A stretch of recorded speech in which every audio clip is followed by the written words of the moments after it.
tonight with a shocking and important story, a story that takes us literally out to sea. It's a story of how human trash, much of it plastic, is destroying the oceans, creating floating islands of garbage, one twice the size of Texas. Once again, Brian Mooney takes us deep out into the Pacific Ocean for a shocking look at the damage being done by our throwaway world. If by chance you are missing a basketball, you may be glad to know it's been found in the Pacific Ocean. It was there along with giant tangles of rope, sunken snack food bags, a plastic six-pack ring, and thousands upon thousands of plastic bags billowing under the ocean like jellyfish. And that's not all. Okay, we're pulling up debris out of the ocean. We've got things that are common everyday items like golf balls and glue sticks. We're looking across the whole Pacific to find Davy Jones's suitcase. How about melted milk crates, fistfuls of toothbrushes, and brightly colored plastic umbrella handles? Do you have any idea why are there so many umbrella handles in the ocean? Well, there's the same reason why there's so many toothbrushes in the ocean. It's because they are throwaway products. They're cheap now. An umbrella used to be something you might keep for a lifetime. Now an umbrella's for one storm. Charles Moore is an independently wealthy man who decided to spend his life studying the ocean. He's credited with discovering 10 years ago what has become known as the Great Pacific Garbage Patch, the oceanic dump of the Pacific Rim. Last bottle was articles. The garbage patch is created by the Pacific currents, carrying refuse from North America, Asia, and the islands, then concentrating it into a continent-sized swirl of flotsam estimated to contain 3.5 million tons of junk, 80% of it plastic. Moore has focused his study on an area twice the size of Texas, about 1,000 miles from North America.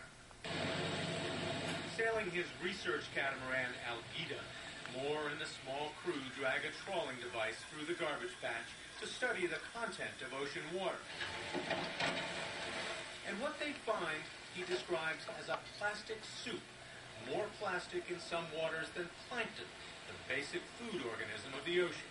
It has a few insects in it, like halibates. It has some zooplankton. But overwhelmingly what we're seeing here are plastic particles. The ocean has become a plastic soup. This is the soup. The problem with plastic in particular is that it doesn't quite float and doesn't sink either. Sunlight and salt water slowly break it down until bags become shreds and hard objects break down to multicolored chips. This is the new beach sand that we're seeing throughout the Pacific Islands. It's a sand made of plastic. And is there any real sand mixed in here? I see a There's little bit, yeah. tiny bit of volcanic origin sand and coral. Formerly, we got sand by breaking down rock and coral. Now we're getting sand by breaking down plastic. You're going to want to come to port. Starboard engine reverse. Some of it comes from ships. Got it. Fishing floats, a styrofoam buoy. But the vast majority of plastic garbage in the ocean comes from land. Bottles and cups dropped in the street, washed by rain into the storm sewer, into the rivers, and eventually the ocean. The ocean's downhill from everywhere. Things blow and drift into the ocean. They degrade into these particles and then become part of the ocean's load. And the consequences of this are currently unknown. They do know some obvious consequences. This is a jellyfish fouled and caught in rope. Birds and sea life take the plastic for food. Here I'm seeing something that appears to be a jellyfish. If I was a turtle, I would think that's probably a jellyfish. But that's a plastic bag. But it's a balloon, maybe. Albatross chicks have been killed by a diet of plastic bits. And there's the question of what happens when the plastic breaks down even further. The bigger chips turn to smaller chips, and we eventually get dust. Our concern is that this dust then goes to the molecular level and invades the entire food web in the ocean. On a recent cruise inside Long Beach Harbor, Moore and his crew used simple fishing nets to dredge up plastic waste headed out into the Pacific. Jerky. Plenty of jerky bags. And power bars. Looks like a power bar. Yep. There's a granola bar. And the Ziploc baggies won't stop. Look at these Ziploc baggies, one after the other. Moore says the level of ocean trash is only increasing, a reflection of ever more disposable packaging. He tracks the trends not at the store, but in the ocean. The metallized chip bags, you know, it's much easier to keep freshness in potato chips if you put a thin coating of metal on the inside of the bag. As soon as that started happening, we started finding these metallized chip bags out in the ocean. The Algeta returned from its most recent voyage with its rigging strung with found objects. Moore just hates to leave the junk floating out there.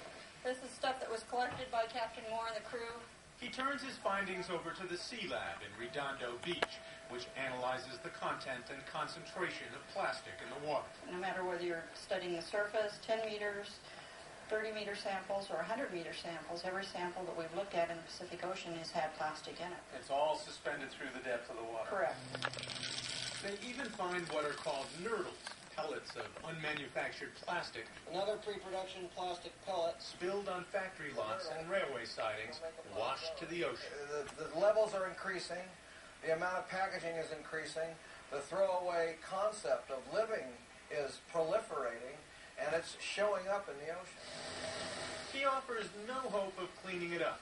Straining the ocean for plastic would be beyond the budget of any country, and it might kill untold amounts of sea life in the process. The solution, Moore says, is to stop the plastic at its source. Stop it on land before it falls into the ocean. There's your typical t-shirt shopping bag. And in a plastic-wrapped and packaged world, he doesn't hold out much hope for that either. This is Brian Rooney for Nightline in Long Beach, California.